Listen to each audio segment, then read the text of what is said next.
Bem-vindo ao Audiotória. Ouça histórias, viva mundos. E deixe-se levar pela história de hoje. Essa é a continuação do livro Psicologia na Prática. Capítulo 9, Vencendo a Rejeição. Rejeição, um sentimento que pode nos encontrar com frequência e facilidade. Sentir-se rejeitado por alguém ou por um grupo de pessoas é muito comum, e, enquanto lê estas linhas, talvez você já tenha conseguido listar em sua mente algumas situações em que passou por essa experiência. Mas de onde isso vem? Já aprendemos, no decorrer dos últimos capítulos, que para lidarmos melhor com as nossas emoções, precisamos nomeá-las e entender suas raízes. Então, como saber gerir essa sensação de rejeição? Como superá-la para que não roube nossos relacionamentos, nossa vida e a nossa forma de assimilar as situações? Todos nós vemos o mundo a partir de um par de lentes único, ou seja, aquilo que vivemos, acreditamos e amamos contribui para a maneira como interpretamos a sociedade, as situações e tudo à nossa volta. Por isso, muitas vezes essas lentes precisam ser limpas, para que possamos ver a vida com clareza. Um estado contínuo da sensação de ser rejeitado pode estar relacionado ao modo como você enxerga as coisas, e não necessariamente a uma situação de rejeição. Lentes manchadas. Quando olhamos para a nossa história, encontramos marcas que são retidas em tudo que vivemos hoje, tanto nas circunstâncias boas quanto nas dificuldades que desenvolvemos ao longo do tempo. Se você é uma pessoa que lida constantemente com esse sentimento ou tem medo de ser rejeitado, acreditando que, em todos os lugares, os outros o descartarão, é muito provável que, observando as suas vivências, encontremos momentos em que de fato você foi rejeitado ou interpretou determinada atitude como uma rejeição, principalmente na sua infância ou adolescência. Caso esse sentimento tenha partido de seus cuidadores primários, as marcas são ainda mais fortes, nós projetamos muito de quem somos a partir deles. Ainda na minha infância, quando meus pais se divorciaram, o meu pai, por uma série de motivos, foi morar em outro país, e esse processo de mudança foi uma ruptura bastante abrupta para mim, pois eu era muito apegada a ele. Além de toda a distância, nós passamos um bom tempo sem ter contato contínuo, o que me fazia sentir muita saudade. Por vezes, ele não me ligava tanto quanto eu gostaria, e essa experiência, além de me fazer chorar constantemente quando criança, também gerou em mim um grande sentimento de rejeição. Ao sair do contexto familiar para outros círculos, eu carregava a lente de que não era boa o suficiente, de que não era amada, pois havia sido rejeitada pelo meu pai. Embora hoje eu tenha a consciência de que ele estava enfrentando um divórcio e lidando com as suas questões, quando criança, eu interpretava a situação a partir do meu próprio mundo, ou seja, apesar de não ter sido proposital, foi o que enxerguei com base na minha vivência. Eu não tinha capacidade de me perguntar o que se passava na cabeça dele, menos ainda, de distinguir a situação. Então simplesmente assumi novas lentes para me relacionar com outras pessoas e, conforme fui crescendo, vivi diferentes episódios de bullying na escola, por exemplo, que foram complementando aquilo que eu já acreditava sobre mim mesma. Evidentemente, não se trata de causa e consequência, mas grande parte das pessoas que passam por situações de rejeição na infância levam isso para a vida adulta. As exceções acontecem quando existe desenvolvimento de resiliência e fortalecimento da autoestima dentro de casa, pois as crianças que encontram apoio na família criam uma casca protetora. No meu caso, não foi assim, eu carreguei aquele sentimento e, na minha adolescência, ele foi retido nas minhas relações amorosas. Comecei a aceitar, em alguns relacionamentos, muito menos do que deveria. Após tantas rejeições, é natural sentir-se sedento por amor e por afeto, e isso parte de uma raiz que impacta nossas escolhas e o modo como nos enxergamos. Talvez você até conheça pessoas com essas lentes de rejeição, que, assim como eu, não acreditaram em seu próprio valor. Eu construí esse ciclo vicioso na minha forma de ver o mundo e, para destruí-lo, precisei passar por um processo de perdão, que, aliado à terapia, foi fundamental para que no M da minha adolescência e início da vida adulta eu acabasse com aquele complexo de rejeição. Mentiras. Quando a pessoa tem um evento marcante na vida e o carrega por anos, ela pode associar situações simples ao trauma que foi gerado no passado e se sentir constantemente rejeitada, mesmo quando não é. Um dos maiores problemas disso é que essa crença está ligada a inúmeras mentiras, como acreditar que não é amado ou que ninguém gosta de você, e, principalmente, a ideia de ser desprezado, como vimos no capítulo 6, na TCC. Entendemos que esses pensamentos são de desamor. Essas concepções, que nos fazem crer que não somos amados ou até mesmo dignos disso, podem ser transparecidas em situações sociais, como nas hipóteses a seguir. Por isso, quero que, ao lê-las, você reite e dê respostas sinceras a si mesmo. 1. Caso alguém que você goste muito e considere especial esqueça o seu aniversário, qual será a sua primeira reação? Se você é uma pessoa que carrega uma crença e um histórico de rejeição, é possível que associe esse episódio aos seus traumas e pense coisas do tipo: essa pessoa não me ama tanto assim. Como ela esqueceu o meu aniversário? Eu realmente não sou amado. 2. Se você for criticado no trabalho por algo que fez, uma tarefa ou um relatório que entregou, e tiver esse padrão de se sentir rejeitado, levará o feedback profissional para o lado pessoal e se achará incapaz e sem valor. Ou pode pensar que aquele chefe ou colega está rejeitando você, e transformar a crítica sobre o seu trabalho em uma crítica à sua pessoa. Nesse momento, as crenças que desenvolveu por se sentir rejeitado atuam sobre a situação. 3. Se você tem um complexo de rejeição e não o elogiam por algo, você busca a validação e aprovação externa de maneira exacerbada, pois precisa que rearmem a sua identidade constantemente. Então sempre que faz algo, logo espera por um elogio. Se ele não existe, abraça a rejeição, e a multidão de pensamentos mentirosos que vem junto a ela. Poxa, a pessoa não viu que fiz isso? Realmente, não devo valer nada. Ela não se importa comigo. Ninguém gosta de mim ou me ama. 4.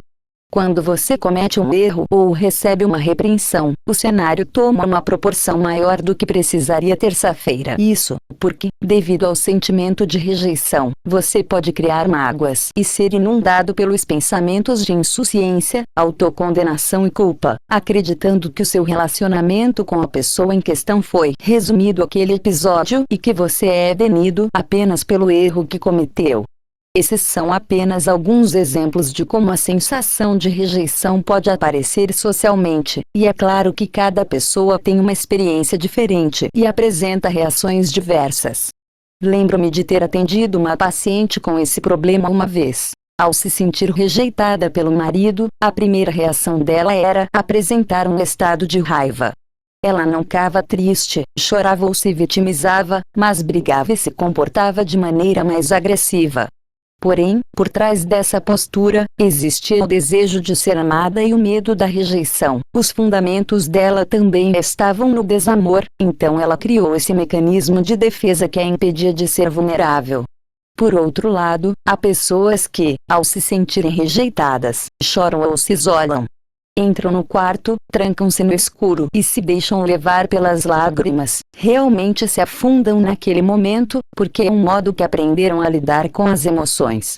No entanto, ambas as reações não são enfrentamentos saudáveis para a sensação de rejeição e para os pensamentos que a acompanham, que são legítimos. É importante enfatizar que, como psicóloga, eu sei que esse sentimento existe e nunca deve ser invalidado, pois também o sinto como qualquer outro ser humano. A questão é: o que faremos com essas emoções? Quando nos sentirmos dessa forma, como lidaremos? Entre as técnicas da TCC, existe uma chamada diferenciação de pensamento e fato, que consiste em ajudar a pessoa a identificar uma desconexão entre o pensamento e a realidade, verificando, assim, se a atitude atual é o resto de uma marca gerada no passado.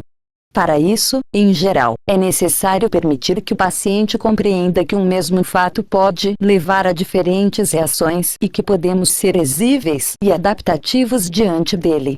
Pensando nisso, após observar o modelo, preencha o quadro na próxima página com a experiência de rejeição mais recente que você teve. 1. Pensamento: não sou amada, porque cortei o cabelo e não me elogiaram ou repararam na mudança. 2.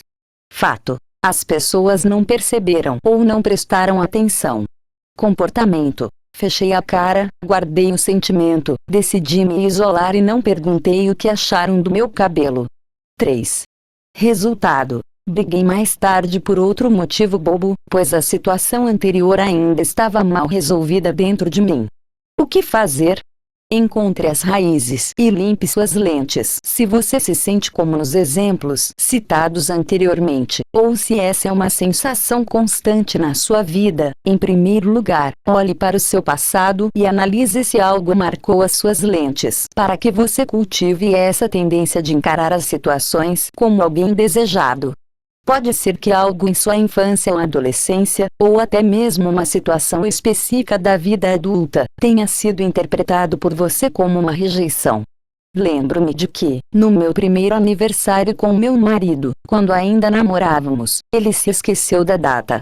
Estávamos viajando com a família dele e eu o havia avisado durante a semana inteira, mas no dia ele me cumprimentou normalmente e não deu nenhum feliz aniversário. Tomamos café, conversamos e nada, porque ele havia de fato se esquecido. Eu fiquei muito chateada aí, na esperança de que em algum momento ele se desse conta de que aquele era o meu dia. Senti-me rejeitada. Na época, nós não conhecíamos a personalidade um do outro tão bem para que eu soubesse que ele era apenas desligado e que aquilo não significava falta de amor. Assim que eu falei sobre o meu aniversário, ele me pediu desculpas e me felicitou, mas eu já estava machucada com aquilo, então demorou um pouco até que as coisas melhorassem entre nós. Hoje, eu o conheço bem o bastante para saber que preciso lembrá-lo, porque quero que o dia seja o melhor possível, então assim que acordo já aviso: hoje é meu aniversário. Esquecer datas comemorativas especiais pode acontecer com qualquer um, e isso não significa, necessariamente, que você não seja amado por aquela pessoa. Eu entendo que nem sempre é simples reconhecer isso, e, para ajudar você, quero propor uma reação que pode ser feita sempre que estiver diante desse sentimento. Criticaram o seu trabalho ou você recebeu um feedback negativo? Pode não ser rejeição, e sim apenas uma opinião pautada no profissionalismo. Não elogiaram por algo que fez. Pode não ser rejeição, talvez as pessoas apenas não tenham prestado atenção, pois estavam focadas em suas próprias vidas. Brigaram com você. Pode não ser uma rejeição, apenas se importam em instruí-lo e acabam agindo dessa forma.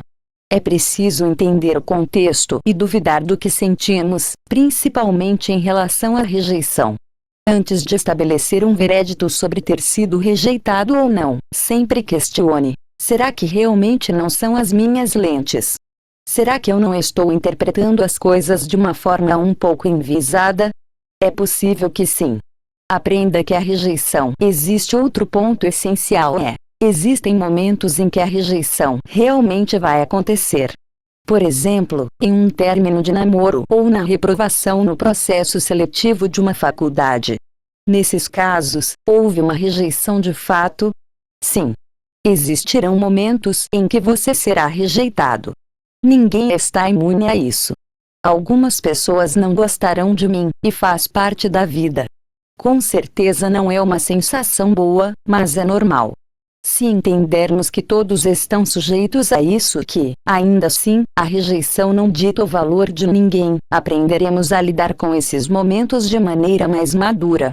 Como eu disse no início deste capítulo, a rejeição não caracteriza você como uma pessoa ruim, desinteressante, incapaz ou indigna de amor, apenas lembra que é impossível atender às expectativas de todo mundo e que, inevitavelmente, você desagradará algumas pessoas ao longo da vida.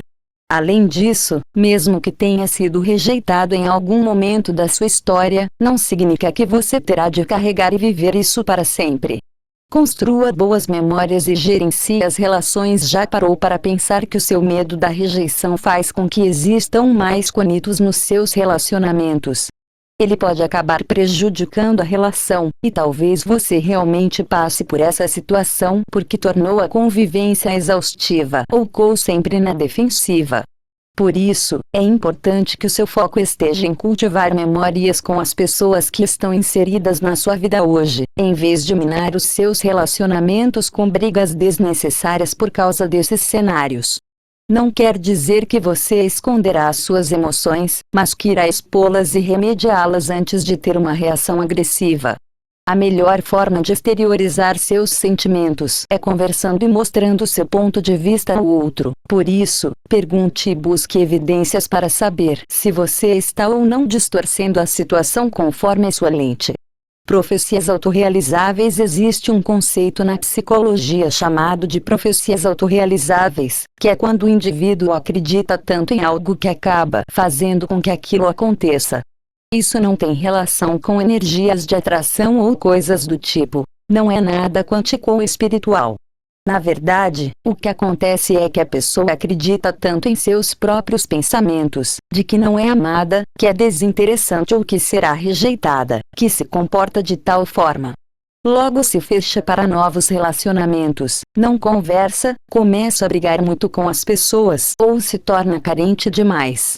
Isso é bastante problemático para o bem-estar mental de qualquer um, pois dá início a um ciclo de autossabotagem que afeta a convivência social, os relacionamentos e a realização pessoal. Alguém que age dessa forma pode chegar a ponto de realmente estar sozinho, pois foi se afastando de todos, lentamente, por medo da rejeição. Caso esteja em uma posição assim, saia dela aos poucos, dando pequenos passos para se conectar com as pessoas. Se possui essas crenças e o medo de rejeição, provavelmente tem a necessidade de se conectar, sentir-se amado e valorizado. A questão é que esse objetivo será realizado somente quando você se abrir aos relacionamentos e quebrar o padrão de se excluir e se afastar. Caso tenha se identificado com o que falei até aqui, quebre o ciclo. Quando for a um evento social, seja em uma igreja, um aniversário ou em qualquer outro contexto, busque conversar com as pessoas e tente não se isolar torcendo para que ninguém puxe uma conversa. Você precisa adquirir consciência e agir para sair desse lugar. Muitas vezes, não existirá alguém para lhe dar tudo de que você precisa ou preencher o buraco de rejeição que há no seu interior. Terapia e ajuda devem ser buscadas.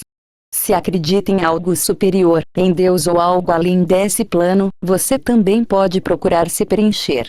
É necessário olhar para a sua história e ser ativo para lidar com ela, principalmente com as marcas negativas que foram deixadas, pois somente cuidando e tratando desses pontos é que você conseguirá se relacionar melhor com as pessoas ao seu redor e consigo mesmo.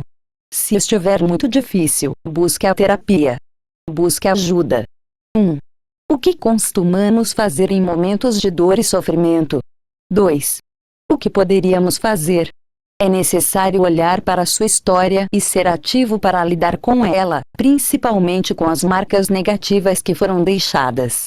Capítulo 10 – Compreendendo o luto. Eu não sei se, ao ler o título deste capítulo, você se interessou pelo tema de imediato ou considerou que, por nunca ter passado por um luto, ele não seria tão relevante. No entanto, arrisco dizer que há uma grande possibilidade de que você se surpreenda com o conteúdo que será desenvolvido aqui, já que o luto não está relacionado apenas à morte, mas, também, a outros tipos de eventos que causam pesar e podem nos trazer algum sofrimento. De modo geral, para a psicologia, o luto tem a ver com os processos que enfrentamos diante de qualquer tipo de perda.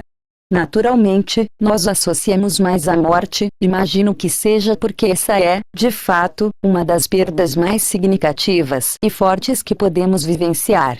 Afinal, o que a maioria de nós mais teme na vida é a morte de uma pessoa amada. Ainda assim, o modo como lidamos e damos significado às perdas e mudanças, a todas elas, tem muito a ver com o luto. O processo de sair da casa dos pais, Por exemplo, acaba nos fazendo entrar em um momento como esse, porque também se trata de um rompimento, no qual não há quebra apenas de uma relação, mas de tudo que ela representa. Isso significa que o apego emocional não se limita a pessoas, mas se estende a tudo o que foi construído, sejam lugares, objetos e, até mesmo, certos tipos de tradições familiares. Diante dessa série de conexões, a nossa identidade e a nossa história vão se formando, e, por isso, quando essa realidade é encerrada, uma parte da nossa vida, que só existia a partir dela, também se vai. O trabalho com a perda, portanto, deve ser feito com o intuito de integrar o rompimento à vida cotidiana. Ou seja, existe uma construção de significado e uma adaptação que devem acontecer a partir do luto. Por exemplo, eu nasci em Florianópolis, e me lembro de que, quando me mudei para São Paulo, muitas coisas eram bem diferentes da minha cidade natal. De uma forma ou de outra, a Alana moradora do sul do país é bastante diferente da Alana moradora do sudeste.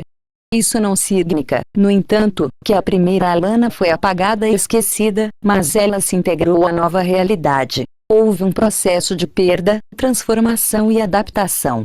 O luto faz parte da vida e está presente nas mais diversas situações.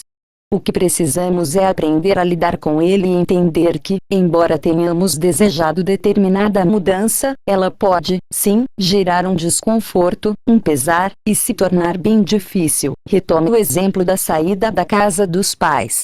É por isso que existe a necessidade de nomear situações e sentimentos, mas, sobretudo, aceitá-los.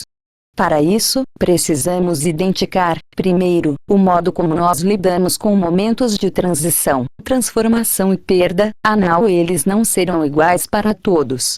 Você já parou para pensar que algumas pessoas sofrem mais, enquanto outras são mais abertas e exíveis? É claro que isso pode estar ligado à personalidade de cada um, mas também tem muita relação com o que chamamos de teoria do apego. Teoria do apego e formas de lidar com a perda. Para desenvolver esse assunto, quero apresentar o livro Apegados, de Amir Levine e Raquel S. F. Heller, obra que, com muitas pesquisas científicas sobre o desenvolvimento humano, baseia-se na teoria do apego, de John Bowlby, que fez uma pesquisa bem extensa sobre a importância do vínculo para os seres humanos.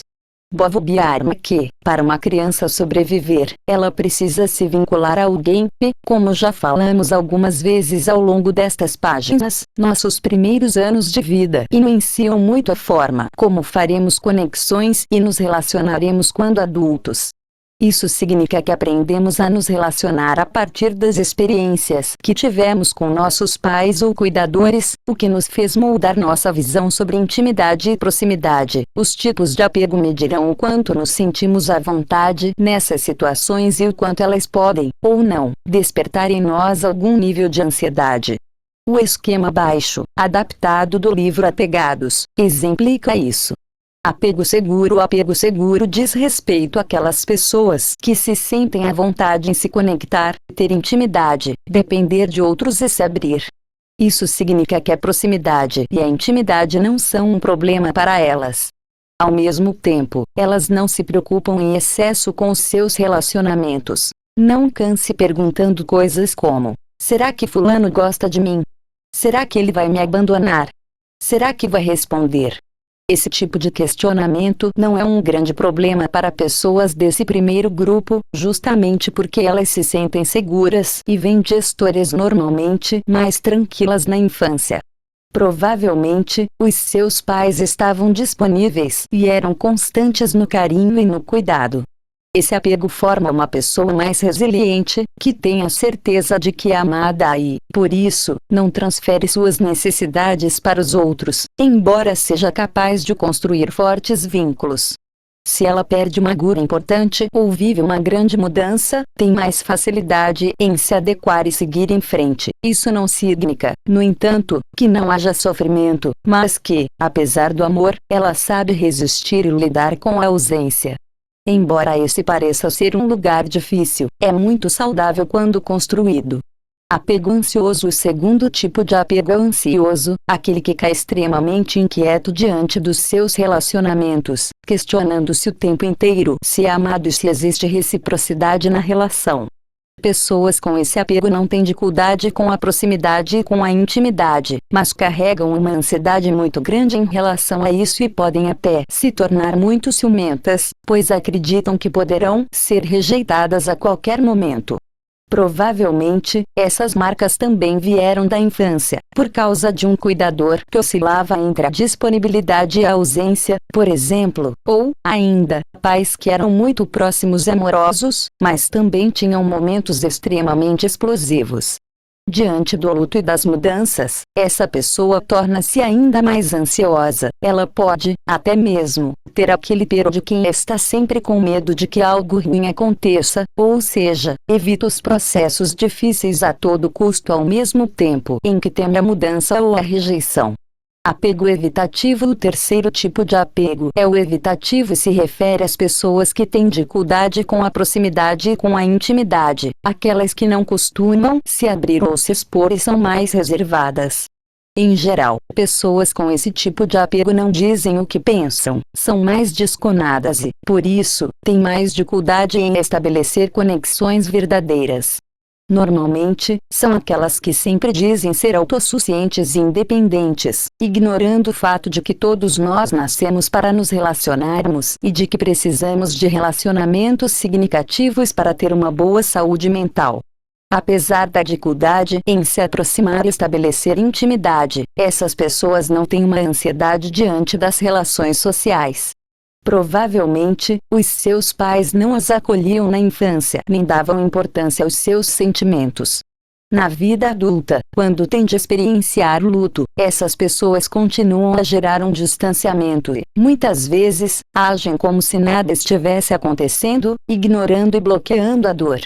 Apego ansioso evitativo. Uma pequena parte da população se encaixa neste quarto tipo, que nada mais é do que a combinação entre o apego ansioso e o evitativo. Pessoas nesse grupo são bastante reservadas quando se trata de relacionamentos e têm uma alta negação à intimidade. Ao mesmo tempo, sentem-se ansiosas diante da possibilidade de serem trocadas ou rejeitadas. Por carregar muita ansiedade e não falar sobre seus sentimentos abertamente, essas pessoas podem sofrer de forma demasiada após uma perda. Elas não agem como se nada estivesse acontecendo, mas têm dificuldade em processar a dor e compartilhá-la com alguém. Eu imagino que, enquanto li acerca das diferentes formas de apego, você tenha se identificado com alguma delas e, talvez, tenha entendido um pouco melhor sua própria forma de se relacionar e de lidar com as perdas. Agora que sabe dar nome a mais situações e comportamentos, eu quero sugerir um exercício. Você passou por algum processo de luto recentemente? Lembre-se de que não precisa ser, necessariamente, a morte de alguém, embora isso não esteja excluído. Pode ser o término de um relacionamento ou a saída de um emprego. Talvez você tenha se tornado mãe ou tenha visto seus filhos saírem de casa. É possível que suas relações tenham se transformado ou que você tenha passado por alguma mudança física, emagrecimento, corte de cabelo, cirurgia, e que não se reconheça mais.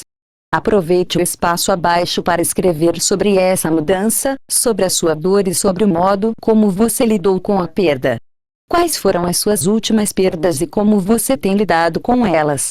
Agora, olhe para si mesmo e seja sincero ao ponderar: quem eu sou sem tudo isso? O quanto a situação anterior dena a minha identidade? Quando a dor se torna um problema? É muito importante que você entenda que todo luto está relacionado à identidade, por isso o exercício anterior é tão relevante. Recorrentemente, as pessoas procuram formas de se reencontrar após perder alguém querido, pois esse processo envolve entender quem você é sem o outro ao seu lado. Mas é fundamental destacar que essa compreensão não significa a cura ou a superação do luto. Não existe tempo ou receita para isso. Cada pessoa tem uma jornada diferente. Procurar ajuda após 3 meses de uma perda não significa que você já deveria seguir em frente. No entanto, é um sinal de alerta se o sofrimento estiver trazendo algum tipo de disfuncionalidade que paralisa a sua vida. Por exemplo, você não consegue parar de chorar e retomar a rotina, não come, não dorme e começa a ter sintomas de depressão e ansiedade, além de sentir muito medo e muita culpa. No luto, quando falamos sobre tempo, nós precisamos considerar a dimensão do sofrimento e entender o quanto a pessoa está paralisada, porque, após uma perda, é necessário que haja alguma movimentação, ainda que mínima. Isso significa que não há problema se você continuar chorando, mas é importante retornar ao trabalho e sair com os amigos em outros momentos. A oscilação vai acontecer. Os altos e baixos são normais. Mas o movimento não pode parar. O perigo está em ficar estático, esse é um sinal urgente para procurar ajuda. Infelizmente, é muito comum vermos pessoas que paralisam e não conseguem dar continuidade à vida, mas existem, também, aquelas que simplesmente seguem em frente, não falam nem olham para a perda, não se permitem sofrer. Esse é, da mesma forma, um alerta vermelho, e acontece muito com viúvas, por exemplo, que não encontram espaço para viverem a dor, de fato.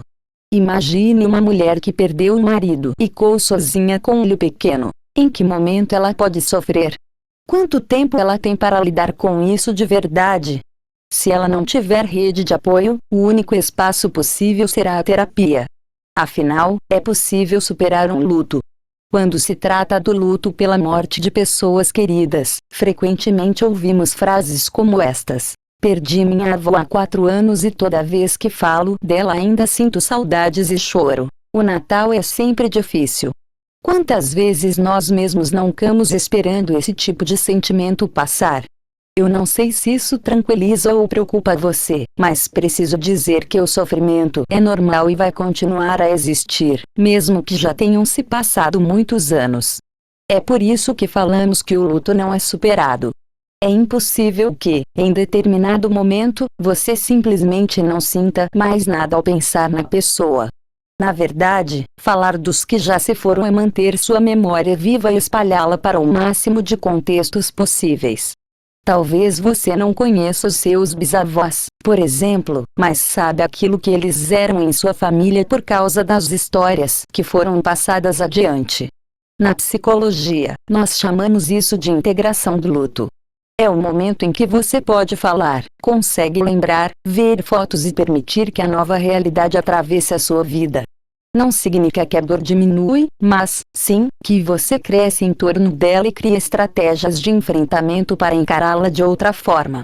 Essa integração vale para todas as outras perdas sobre as quais também conversamos. Como já contei aqui, meus pais são divorciados e, por muitos anos, eu vivi o sofrimento como de um luto. Muitas coisas realmente haviam morrido. Sonhos, planos, histórias, mas foi necessário, em determinado momento, aceitar aquela nova realidade e falar sobre ela.